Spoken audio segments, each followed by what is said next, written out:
Думаю, многие слышали про магнитные клавиатуры. За последние годы они стали на слуху, особенно у гиков и игроков FPS-шутеров, где они нужны больше всего. И я тоже заинтересовался ими, ведь я играю в ту же CS2, где такую клаву иметь будет не лишним. А сегодня у нас на обзоре AK3061S HE. Разберем плюсы и минусы данной клавиатуры, а также будет саунд-тест. Как вы, возможно, догадались, это моя первая магнитка, так что каких-то тонкостей я могу не знать, а теперь предлагаю начинать. Первое, о чем я хочу рассказать, это цена. Данный борт можно купить на Озоне или Валберсе примерно за 9000 рублей. В комплекте помимо клавиатуры лежит накладка от пыли, Type-C кабель для подключения, пулер для кейкапов и свечей. Последний выглядит иначе, чем остальные, которые я трогал лично. Обычно они соединены с пулером от кейкапов, или же он в виде пластикового круга с лапками. А тут он выглядит немного по-другому и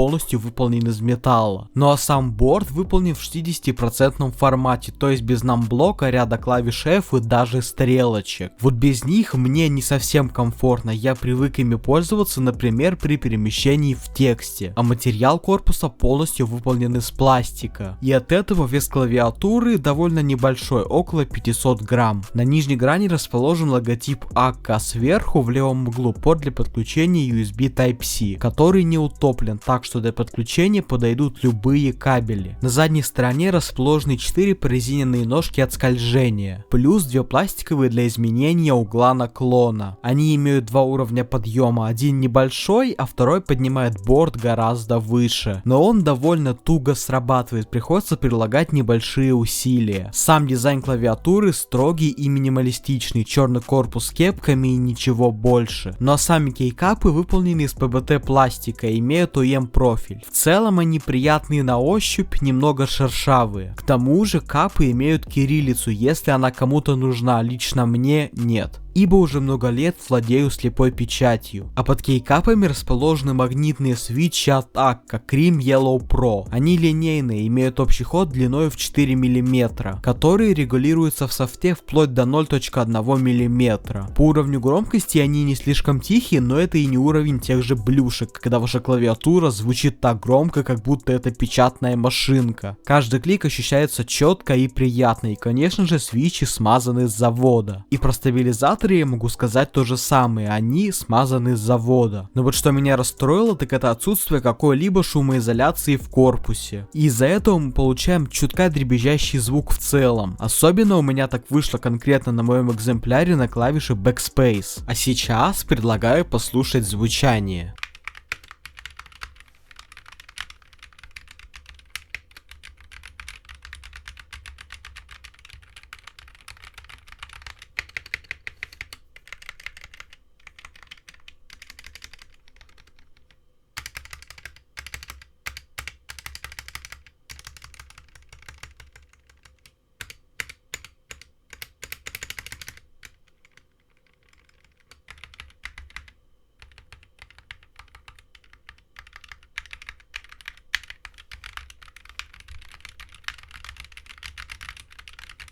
Кстати, если чутка отвлечься от самой клавиатуры, то я бы хотел сказать, что моя первая в жизни механическая клавиатура, не ссаная мембранка за 500 рублей, а прямо полноценная хорошая клавиатура была тоже от Akka, а именно AK3087 на легендарных тогда Cherry MX Red. Куплена была мною в 2019 году на Алиэкспрессе за 4000 рублей. У меня даже обзор выходил на нее, так что поддержать клавиатуру вновь от Akka было приятно. А теперь пришло время обсудить софт, который ой как важен в магнитных клавиатурах, ведь именно в нем мы настраиваем то, за что мы заплатили. У софта этой клавиатуры есть две версии, веб и обычный установщик. И серьезно, какое же гениальное изобретение было сделать софт для клавиатуры в виде сайта, как же это удобно. Лично я, например, довольно часто переустанавливаю систему, и в каждый раз я должен скачивать софт лишь для того, чтобы сменить подсветку, и мне это надоело. А софт на сайте, повторюсь, это очень удобно, зашел, изменил что надо и ничего не нужно скачивать. Как я уже сказал ранее, есть два варианта софта у этого борда. Почему два? Я сначала хотел воспользоваться веб-версией, но на сайте Akka было написано, что именно веб-версия может быть устаревшей, и из-за этого она не будет определять клавиатуру. И так оно и было. При попытке использования веб-драйвера клавиатура просто не детектится. Но рядом же на сайте есть обычный драйвер в виде установщика, который заработал. Ссылочка на него будет в описании. В софте имеется русский язык, который выполнен неплохо, но мне удобнее настраивать на английском. В нем, помимо базовой настройки макросов и подсветки, есть функция поделиться настройками с другими пользователями. Правда, в этой вкладке у меня ничего не загрузилось. Также вы можете создать аккаунт и в нем, точнее в облаке, хранить свои настройки, что очень удобно. Но самое интересное — это настройка магнитных фишек. Помимо настройки точек срабатывания каждой клавиши, тут есть функции такие как Dynamic Keystroke или же DKS. Это когда можно назначать разные действия на одну и ту же клавишу, но на разную глубину нажатия. Mod Tab позволяет выполнять разные действия в зависимости, нажата клавиша или она удерживается. Toggle Key отвечает за смену режимов. Нажал один раз, условно там капслок включился, нажал еще раз, выключился. Roar Setting — это как бы так сказать разгон клавиш. То есть для максимального быстродействия отключается подсветка и хуже будет регистрировать одновременные нажатия клавиш. В этом режиме можно выбрать до 4 клавиш, которые будут так сказать разогнаны и максимально быстры. Геймпад маппинг и курв отвечают за эмуляцию и настройку клавиш клавиатуры как геймпада, что кому-то может быть полезно. Ну а также имеется функция Remap для переназначения клавиш. Лично я пользуюсь настройкой точки активации клавиш. Я создал два профиля, один под повседнев и сингл игры, а второй под соревновательные по типу CS, PUBG или Warzone. В нем клавиши WASD, Shift и Ctrl имеют низкую точку срабатывания в 0,3 мм. Мне так комфортно, дабы не было мискликов. А в обычном режиме, то есть на каждый день, я использую точку активации на 1,3 мм на все клавиши, мне так удобно. Я повторюсь, это моя первая магнитка, и я только начал в этом разбираться. В будущем я планирую в этом углубиться и возможно сделать гайд по всем фишкам этих клавиатур с показом как и что настроить, плюс пример использования. Если интересно, прожмите лайк и напишите коммент, дабы я знал. Кстати, забавный момент. Я обычно все свои клавиатуры подключаю не через комплектный кабель, а через витой кабель авиатор, ибо он намного красивее дефолтных. Плюс я на него пересел с комплектного кабеля своей прошлой клавиатуры FL Sports F12, где комплектный кабель был просто ужасный. Как минимум он был очень короткий для меня. В общем, я купил витой кабель от Ardor за 800 рублей и бед не знал. Но когда им решил подключить магнитную клавиатуру, я был в шоке. А именно, она сама по себе отключалась. Знаете, каждую секунду был звук подключения и отключения, то есть клавиатура отключалась сама по себе. Ясное дело, пользоваться клавиатурой невозможно. И если что, я проверил этот кабель еще на одной магнитной клавиатуре, там все было ровно так же. Я пошел в интернет с этим вопросом и по итогу, поразмыслив, дело оказалось вот в чем. Вы же знаете, что все магнитные клавиатуры работают на частоте 8000 Гц для максимального отклика и быстродействия. Но соответственно нагрузка на ПК и в частности на процессор выше, ведь нужно больше обрабатывать сигналов. И на кабель соответственно тоже идет нагрузка, нужна более высокая пропускная способность. А механические клавиатуры работают на частоте 1000 Гц. Я думаю, вы поняли, в чем дело. Мой витой кабель просто-напросто, если так можно выразиться, не потянул мою магнитную клавиатуру. Скорее всего из-за стандарта USB 2.0. Ведь я сразу же подключил старую механику к этому витому кабелю, и она работала как обычно хорошо. Но как только я достал и подключил комплектный кабель от магнитки, то все стало на свои места. Клавиатура больше не отключалась и работает стабильно. Так что вот в чем дело. Я как это понял, сначала не поверил, ибо звучит ну как дурка, честно. Кабель не тянет клавиатуру, вообще бред какой-то, да? Ну а где поменять частоту опроса в софте, я так и не нашел, хотя по идее эта функция должна быть, у других же бордов она есть. Вряд ли я замечу разницу между 1 и 8000 Гц в отклике. Правда, жаль, у меня кабель теперь не такой красивый, как был раньше. Так что если кто знает, где можно приобрести нормальный кабель авиатор с поддержкой 8000 Гц, напишите в комментарии. Ну а какой итог можно подвести по клавиатуре AK3061S HE? На мой взгляд, клавиатура вышла хорошей, кейкапы и свитчи вопросов не вызывают. Разве что шумоизоляцию на заводе не положили, это минус. За такую цену, а именно 9000 рублей, ее хотелось бы видеть. Ну и то, что корпус пластик пластиковый на 100% тоже не есть хорошо, хотелось бы видеть какие-то металлические элементы. А в целом же борт вышел удачный, ссылочку на него я оставлю в описании. Ну а с вами был я, Лоликс, всем пока!